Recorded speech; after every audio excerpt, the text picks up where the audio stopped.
Hello everyone, this is Poonam Grover from St. Andrews Institute of Technology and Management, Farooq Nagar, Gurugram. I'm a faculty member in Electronics and Telecommunication Department. I teach subject Digital Electronics, in which today I cover the main topic, that is flip-flop, and also cover the detailed description about the latch and flip-flops and what is the difference between your various combinational circuit and sequential circuit. So I start with my lecture. What do you mean by flip-flop? We are clear some concept which are based upon your flip-flop. Flip-flop is a basic memory element, means that is a memory device, or you can say 1-bit memory cell. 1 bit means it can store either 1 or 0 at a time. So I will also mention here flip-flop having two output, both are complementary to each other. It means we are designing the flip-flop with the help of various gates, but two most useful gate, that is called your NAND and NOR gate. So we design the flip-flop with the help of NAND gate also and NOR gate also.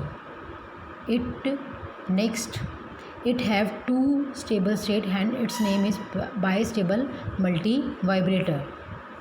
What do you mean by SR latch? What do you mean by SR latch? Before start the SR latch, we are study various topic which are based upon your latch, that is called your circuits. Its circuit, its truth table, its characteristics table, its excitation table, and conversion from one flip-flop to another. That should be explained one by one. So as per the diagram,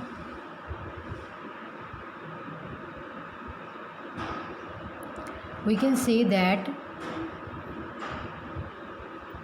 as per the diagram, we here see that we designing the latch with the help of NOT gate. In that circuit, we see here the output of first NOT gate is connected to second one, and the output of second NOT gate is connected to first one. But in which one problem is occur, in which only one input, so that circuit is not work as a proper latch. So that drawback should be overcome with the help of NAND and NOR gate, because NAND and NOR gate are available with two input and two output. So today we start with the designing the SR latch with the NAND gate. Why we start our topic with latch? Latch, before we are telling about the function of your flip-flop, we are clear the concept of your SR latch. अगर हमें SR latch का topic clear होगा तभी हम flip-flop के फिनोमेने को समझ पाएंगे. तो हमने क्या किया कि SR लैच को पहले नैंड गेट से डिज़ाइन किया. तो फर्स्ट थिंग आपके माइंड में आती है कि आपका लैच फ्लिप-फ्लॉप से पहले लैच क्यों आया. तो लैच में क्या होता है, latch is also a flip-flop. It can store 1-bit information इधर 1 और 0 at a time, but in that case the output output जो है वो आपकी उसी स्टेट पर तब तक रहेगी जब तक कि आपकी इनपुट पे चेंज अकर नहीं होता. ठीक है. लेकिन फ्लिप-फ्लॉप में क्या होगा, due to presence of clock input the output change at every regular interval of time. So that's why its name is flip-flop. तो लैच में क्या हुआ, लैच में आपने क्या किया है, आपने दो नैंड गेट यूज़ किए हुए हैं. आपने दो नैंड गेट यूज़ किए हैं. नैंड गेट में क्या होगा कि आपने दो इनपुट मानी है, one is called your R and other one is called your S, and output is Q N Q bar. हम यहाँ पे क्यू एन क्यू बार की जगह Q N and Q N bar भी मेंशन कर सकते हैं. मैंने अपनी ट्रूथ टेबल के अंदर 4 केसेस कंसिडर किए हैं, 0 0 0 1 1 0 एंड 1 1. तो इन केसेस को हम 1 by 1 स्टडी करके चलेंगे और इनको प्रूव करके दिखाएंगे एज़ पर योर आउटपुट. आप यहाँ पे क्यू के साथ क्यू बार भी मेंशन कर सकते हैं. तो फर्स्ट केस हम मान के चलते हैं एस आर बोथ आर 0. अगर दोनों ज़ीरो हैं तो उस केस में आपने इंट्रोडक्शन में पढ़ा था कि आपका जो फ्लिप फ्लॉप है वो प्रीवियस स्टेज पे डिपेंड करता है। तो फर्स्ट टाइम हमें प्रीवियस स्टेज के आउटपुट को कंसीडर करना पड़ेगा, that is Q and Q bar. तो हमने उन आउटपुट को कंसीडर किया, दैट इज़ 1 and 0 हेयर। अब हम इसको 1 टाइम रोटेशन में लेके आएंगे। इट मीन्स हम प्रीवियस स्टेज के आउटपुट से नेक्स्ट स्टेट को जनरेट करेंगे। तो जब आपका क्यू बार है वो एस साइड पे जाएगा तो 0 × 0 0, यहाँ क्या मिला 1। नई वाली आउटपुट क्या आई अब आपकी 1 को आप आर साइड पे ले जाइए, 1 × 0 0, यहाँ क्या मिला 1। रिमेंबर दिस थिंग कि आपको 0 0 देने पर प्रीवियस स्टेज के आउटपुट से क्या मिला है 1 1। 0 0 देने पर क्या मिला है 1 1। अब आप इसकी हेल्प से नेक्स्ट स्टेट के आउटपुट को जनरेट करेंगे। Again Q bar goes to S side, 0 × 1 0, यहाँ क्या मिलेगा 1। अब इस 1 को जब आप आर साइड पे लेके जाएंगे तो 1 × 0 0, यहाँ क्या मिलेगा 1। इट मीन्स आपकी न्यू स्टेट को आपने दोबारा से प्रूव करके देखा तो क्या आया 1 1। तो ये चीज़ आपकी क्या है इनवैलिड है, क्योंकि आपने इंट्रोडक्शन में ये बताया है कि आपकी both of the output are complementary to each other, so that's why इस केस को हम कंसिडर नहीं कर सकते। हम नेक्स्ट केस लेके चलते हैं। अब हमारा नेक्स्ट केस तो दैट इज़ कॉल्ड, आप ये कह सकते हैं कि 0 0 पे आपको क्या मिला है इनवैलिड स्टेट।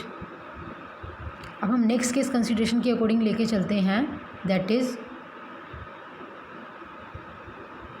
0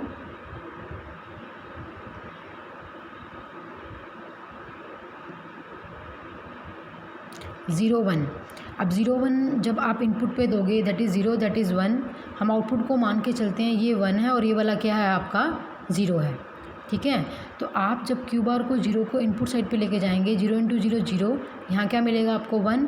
अब 1 को जब आप इनपुट साइड पे लेके आएंगे आर साइड पे, 1 × 1 1, यहाँ क्या मिलेगा 0। तो आपने इस चीज़ को याद रखना है कि 0 1 देने पर आपको नई आउटपुट क्या मिली है 1 0। हम इसको 1 टाइम फिर प्रूव करके देख लेते हैं। 0 0 1 देने पर 1 0। इट मीन्स 0 1 देने पर आपका एस 0 है, आर 1 है, आपको क्या मिला था 1 0।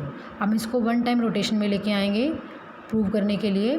0 × 0 0, यहाँ क्या मिलेगा आपको 1 और 1 × 1, यहाँ क्या मिला 0। इट मीन्स क्या हुआ कि एस आर जब 0 1 है तो क्यू आपको क्या मिला है 1 और क्यू बार क्या मिलेगा 0।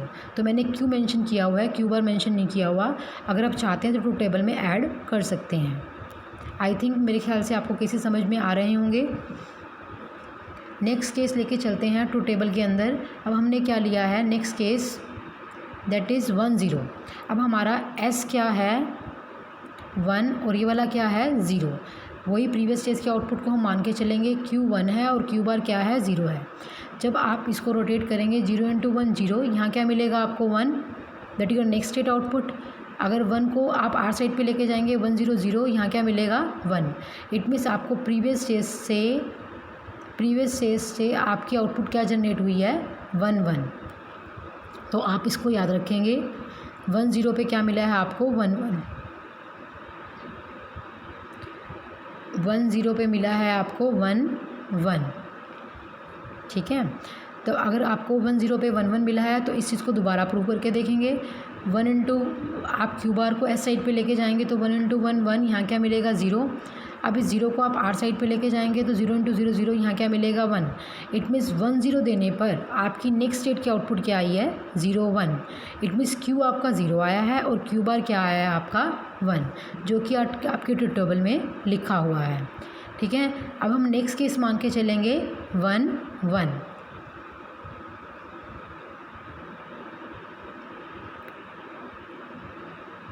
अब हमने एस पे 1 माना है, आर पे 1, क्यू आपका 1 है और क्यू बार क्या है 0 है। अब इसको 1 टाइम रोटेशन में लेके आइए, क्योंकि हम प्रीवियस स्टेज के आउटपुट से नेक्स्ट स्टेट के आउटपुट को जनरेट करना है हमने। तो क्यू बार आपका एस साइड पे जाएगा, 0 × 1 0, यहाँ क्या मिलेगा 1 1, और जो आपका 1 है वो आर साइड पे आएगा, 1 × 1, यहाँ क्या मिलेगा आपको 0। तो क्या हुआ 1 1 देने पर आपको 1 0 मिला है। तो इस चीज़ को प्रूव करने के लिए इसको हम 1 टाइम रोटेशन में लेके आएंगे। 1 1 देने पर 1 0, 1 1 देने पर 1 0। अब इसको दोबारा रोटेट कीजिए, 0 × 1 0, यहाँ क्या मिलेगा 1 1 × R 1 into R, it means 1 into R input, 1 into 1 यहाँ क्या मिला 0, इट मीन्स 1 1 देने पर आपको 1 0 मिला।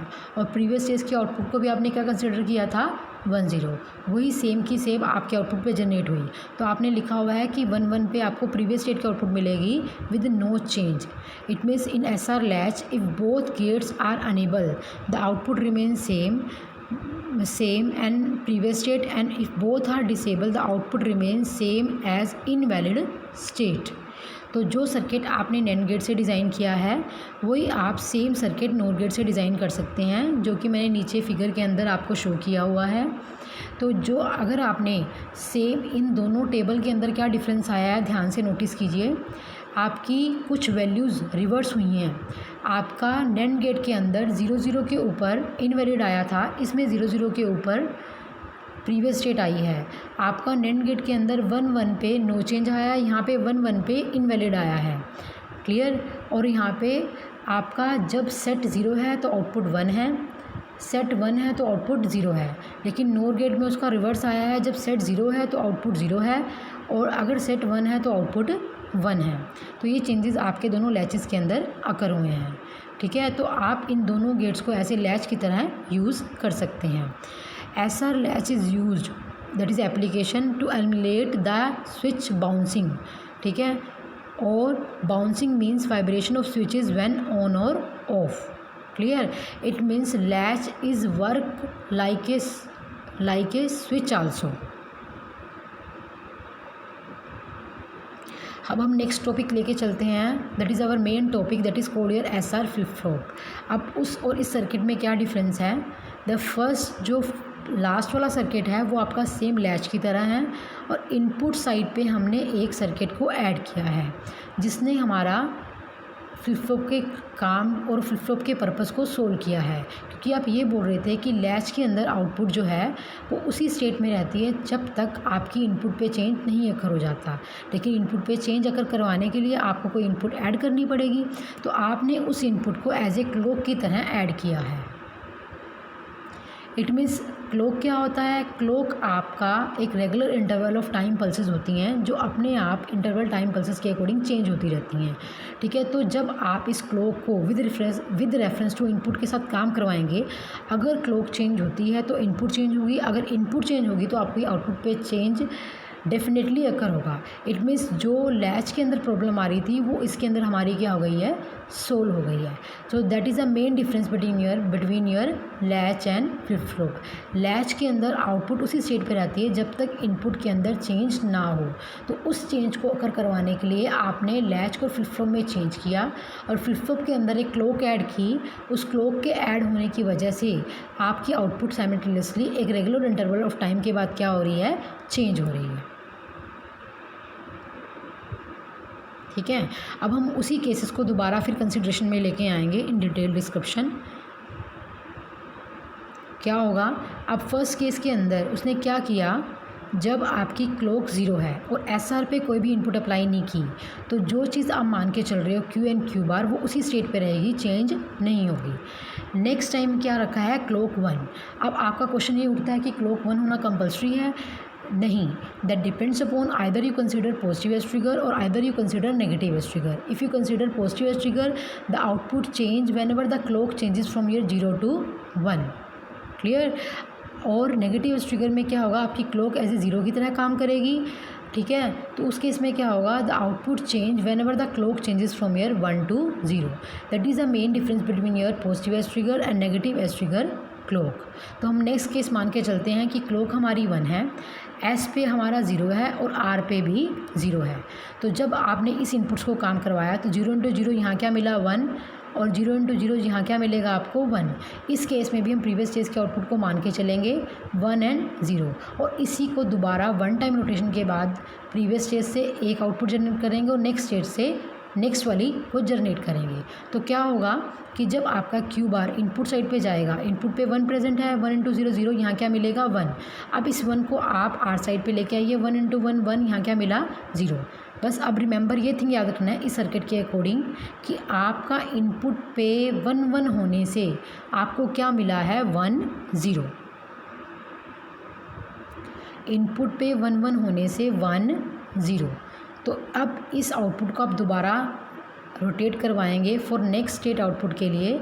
0 इंटू 1 0, यहाँ क्या मिलेगा 1, 1 इंटू 1 1, यहाँ क्या मिला 0।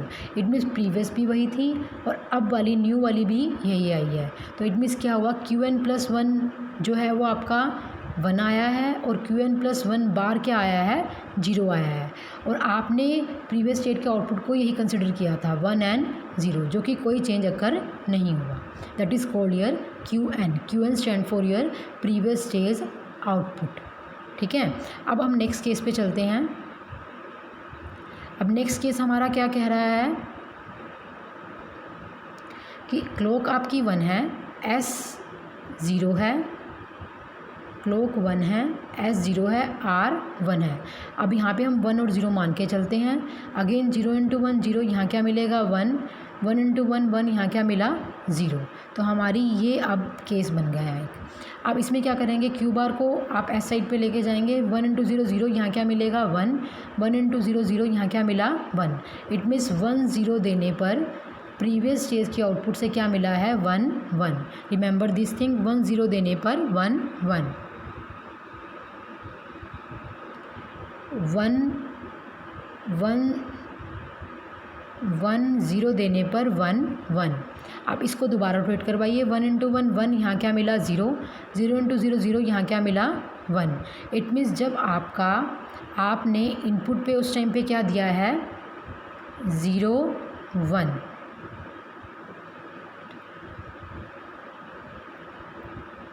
ठीक है, अब आपका अगर सेट 0 है तो आउटपुट पे आपको 0 मिला है। अगर सेट रीसेट 1 है तो आउटपुट पे क्या मिलेगा 1 मिलेगा। लेकिन अगर आपका सेट 0 है तो क्यू आपका क्या आ रहा है 0 आ रहा है। इट मीन्स सेट के 0 होने से क्यू आउटपुट क्या आ रही है आपकी 0 आ रही है, जो कि ये शो कर रही है कि फ्लिप फ्लॉप क्या है आपका रीसेट है। इट मीन्स उस केस में आपका अगर रीसेट 1 है तो क्यू 1 आएगा। अगर रीसेट 0 है इट मीन्स सेट 1 है तो क्यू क्या आएगा आपका 1 आएगा। क्लियर, हम इस थिंग को फिर क्लियर करेंगे नेक्स्ट केस के अंदर। हमारा नेक्स्ट केस क्या कह रहा है कि आपकी क्लॉक 1 है, क्लॉक आपकी 1 है और S 1 है, R 0 है। तो हम लेके चलेंगे क्लॉक को 1, S 1 R 0, previous state output 1 0। ध्यान से देखिए, 1 इंटू 1 1, यहाँ 0, 1 इंटू 0 0, यहाँ क्या मिला 1। 0 इस साइड पे जाएगा, 0 इंटू 0 0, यहाँ क्या मिलेगा 1, और 1 इस साइड पे आएगा तो 1 इंटू 1 1, यहाँ क्या मिला 0। इट मीन्स आपकी इनपुट पे ध्यान से देखिए क्या है,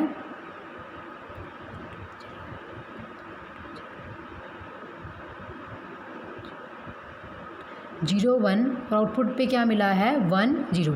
इट मीन्स 0 1 देने पर 1 0।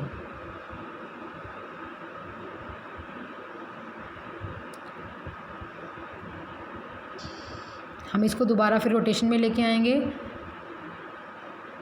0 1 देने पर 1 0। प्रूव कीजिए, क्यू को इनपुट साइड पे लेके जाइए। 0 इंटू 0 0, यहाँ क्या मिलेगा 1, और 1 को इस इनपुट साइड पे लेके आइए। 1 इंटू 1, यहाँ क्या मिला 0। इट मीन्स जब आपका सेट 1 था उस टाइम में इनपुट पे सेट 1 है और आर क्या आपका 0 है, as per the your fourth case. Clear, तो आपको आउटपुट पे 1 मिला नेक्स्ट स्टेट के आउटपुट पे, और रीसेट 0 है तो आउटपुट पे क्या मिल रहा है आपको 0। क्लियर, अब इसके अंदर कोई डाउट है तो आप मेरे से पूछ सकते हैं। अब लास्ट केस हम कंसिडरेशन में लेके आएंगे।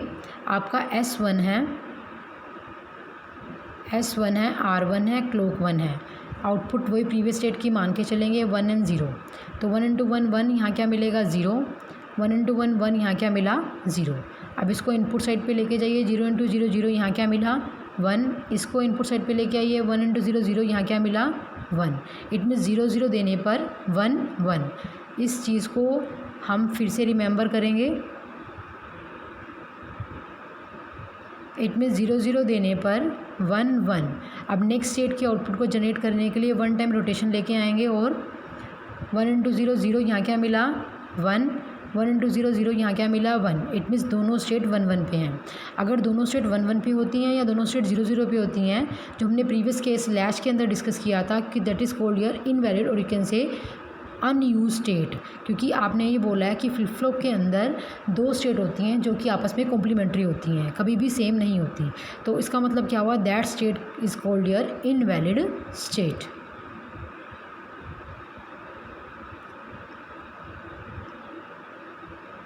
तो हम अब इस सर्किट को, जैसे हमने लैच को हमने 2 सर्किट से डिज़ाइन किया है, वैसे ही हम फ्लिप फ्लॉप को भी 2 सर्किट से डिज़ाइन कर सकते हैं using NAND gate and also using NOR gate। Clear? ठीक है। अगर आपको इस चीज़ के अंदर कोई डाउट है तो मेरे से पूछ सकते हैं। मैंने प्रीवियस डिस्कशन में ये डिस्कस किया है कि आपका लैच क्या होता है, फ्लिप फ्लॉप क्या होता है। फिर मैंने दोनों की ट्रूथ टेबल को एज़ पर द केसेस आपको एनालिसिस करके दिखाई है कि जैसे टेबल के अंदर वैल्यू आपने मेंशन की हुई है उसके अकॉर्डिंग वो आपके केस प्रूव भी हो रहे हैं नहीं हो रहे हैं। तो as per the improvement of your theory आपने ये देखा कि आपका जब सेट 1 है तो आपकी आउटपुट 1 आती है, और जब सेट 0 है तो आउटपुट क्या आती है, 0 आती है। That is conclusion of your that flip flop topic. Next we study the characteristics table of your flip flop. अब हमें कैरेक्टरिस्टिक्स टेबल से कैरेक्टरिस्टिक्स टेबल को स्टडी करने से पहले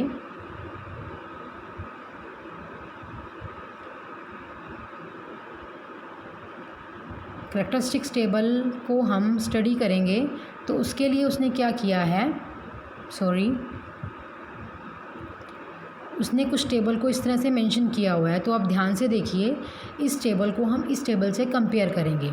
तो क्या किया उसने, देखो ध्यान से, SR QN आपकी प्रीवियस स्टेज की आउटपुट है एंड QN+1 आपकी नेक्स्ट स्टेज की आउटपुट है। तो हम इन तीनों की हेल्प से QN+1 की वैल्यू को मेंशन करेंगे। क्लियर? तो जब आपने S टेबल को किस तरह से लिखा हुआ है, SR and QN 0 0 0, again second case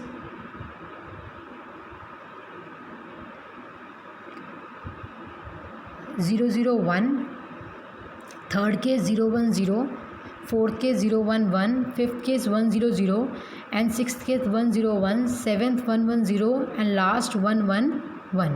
अब इस चीज़ को आप ध्यान से देखिए कि जब आपकी दोनों S और R दोनों 0 0 हैं तब आपकी प्रीवियस स्टेज की आउटपुट क्या आई है और नेक्स्ट स्टेज की क्या आई है।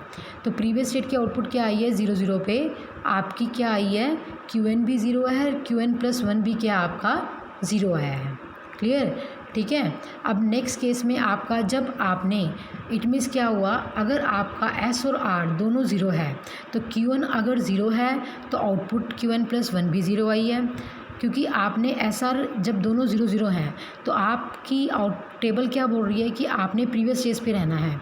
तो अगर SR दोनों 0 हैं तो QN अगर 0 है तो नेक्स्ट स्टेज की आउटपुट भी क्या आएगी, QN means previous stage output. Previous stage की आउटपुट क्या है, 0 है, तो QN+1 क्या आएगा आपका, 0 आएगा। Same as for next case, जब आपने SR को 0 0 रखा लेकिन QN को 1 पे रखा, इट मीन्स आपकी प्रीवियस स्टेज की आउटपुट QN 1 है। ठीक है जी, लेकिन टेबल क्या बोल रही है कि 0 0 पे वो प्रीवियस स्टेट पे रहेगा। इट मीन्स अगर QN 1 है तो QN+1 भी क्या होगा, आपका 1 होगा। मेरे कहने का मतलब ये है कि जब आपका SR 0 0 है तो वो प्रीवियस स्टेज की आउटपुट को फॉलो करेगा। इट मीन्स नेक्स्ट स्टेज की आउटपुट आपकी प्रीवियस स्टेज की आउटपुट की सेम एज इट इज़ आएगी। इट मीन्स जब आपने SR को 0 0 दिया तो QN 0 था तो QN+1 भी क्या आया, 0 आया। It means QN stand for your previous stage output and QN+1 is called your next stage output. Next is called your 0 0 1। ठीक है, इस केस में क्या किया, अगर आपने प्रीवियस स्टेज के आउटपुट को 1 पे रखा है तो नेक्स्ट स्टेज की आउटपुट भी क्या आएगी, आपकी 1 1 आएगी। नेक्स्ट केस क्या है आपका, दैट इज़ 010 पे क्या है, जब आपका SR 01 है, SR 01 है तो आपकी आउटपुट 0 आ रही है। SR 01 है तो आउटपुट 0 आ रही है। अगर आउटपुट 0 है तो नेक्स्ट स्टेज की आउटपुट भी क्या आएगी आपकी 0 आएगी। नेक्स्ट अगेन 01 पे क्या आ रही है, अगेन आपकी 01 पे क्या आ रही है, 01 पे इट मीन्स मेरे कहने का मतलब क्या है कि जो आपके ट्रूथ टेबल बोल रही है उसके अकॉर्डिंग आपने Qn+1 को मेंशन करना है। जैसे हम ये केस लेके चलते हैं कि जब आपका SR 11 है, जब आपका SR 11 है तो वो इनवैलिड स्टेट है। इनवैलिड स्टेट पे क्या शो करना है, इट मीन्स इनवैलिड स्टेट पे वो काम नहीं करेगा, तो that should be behave as an don't care. ठीक है, क्लियर है। अगर हम इस केस को मान के चलें कि S1 है और R 0 है, S1 है और R 0 है तो Qn+1 क्या आ रहा है आपका 1 आ रहा है। तो वही सेम केस उसने मेंशन किया हुआ है, Qn+1 क्या आ रहा है आपका 1 आ रहा है। तो आप इस पूरी ट्रूथ टेबल को इसके अकॉर्डिंग क्या करेंगे, कंपेयर करेंगे। मैं कुछ केसेस को दोबारा से फिर एनालिसिस करके दिखाती हूँ मैं आपको कैसे किया उसने। देखिए ध्यान से, जब आपका SR 00 है तो आपने SR 00 को में आपकी Qn+1 Qn आ रही है। Qn+1 means next state output और Qn क्या आ रही है, प्रीवियस स्टेट आउटपुट। तो प्रीवियस स्टेट आउटपुट मान लो 0 है तो आउटपुट Qn+1 भी क्या आएगी 0 आएगी। अगेन जब आपने अगले केस में Qn को 1 में चेंज किया तो नेक्स्ट स्टेट की आउटपुट भी किसको फॉलो कर रही है, प्रीवियस स्टेज को। प्रीवियस स्टेज 1 है तो आउटपुट भी क्या आई आपकी 1 आई। क्लियर। अगर इसके अंदर कोई डाउट है तो आप मेरे से दोबारा से फिर से पूछ सकते हैं। Again one more case will discuss. Suppose कीजिए कि जब आपने S को 0 दिया, R1 है, S 0 है,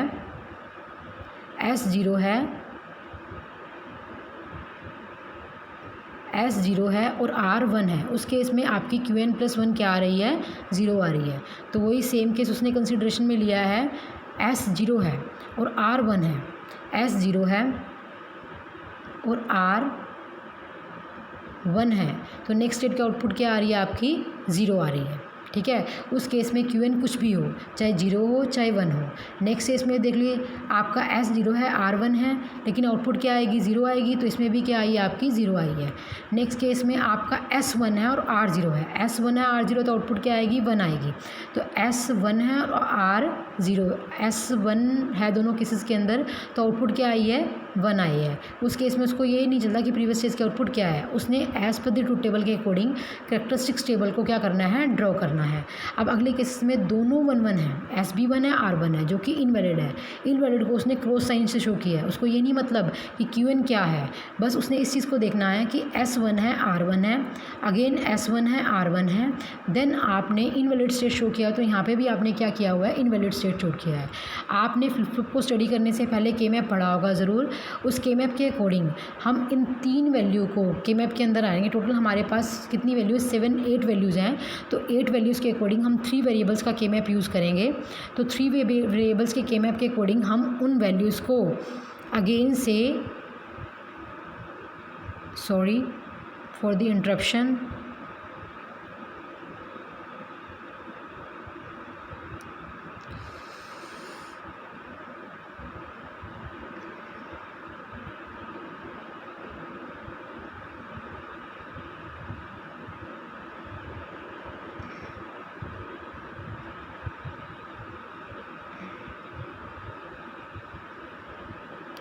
तो हम इन 3 वैल्यूज़ को उस के मैप के अंदर पुट करेंगे और पुट करने के बाद रिज़ल्ट देखेंगे कि उसका रिज़ल्ट क्या आया है। तो अगर आपने के मैप अच्छे से स्टडी किया हुआ है तो इन वैल्यूज़ को हम 0 से लेकर 7 तक की वैल्यूज़ को के मैप के अंदर पुट करके हमारी नेक्स्ट स्टेट के आउटपुट के लिए एक इक्वेशन ड्रा करेंगे और उस इक्वेशन के अकॉर्डिंग हमारे वैल्यूज़ को उसी टाइम के अकॉर्डिंग फाइंड कर सकते हैं। तो today clear my topic up to your characteristics table. So according to characteristics table we draw your excitation table that should be discuss earlier part of the, or you can say later part of the lecture.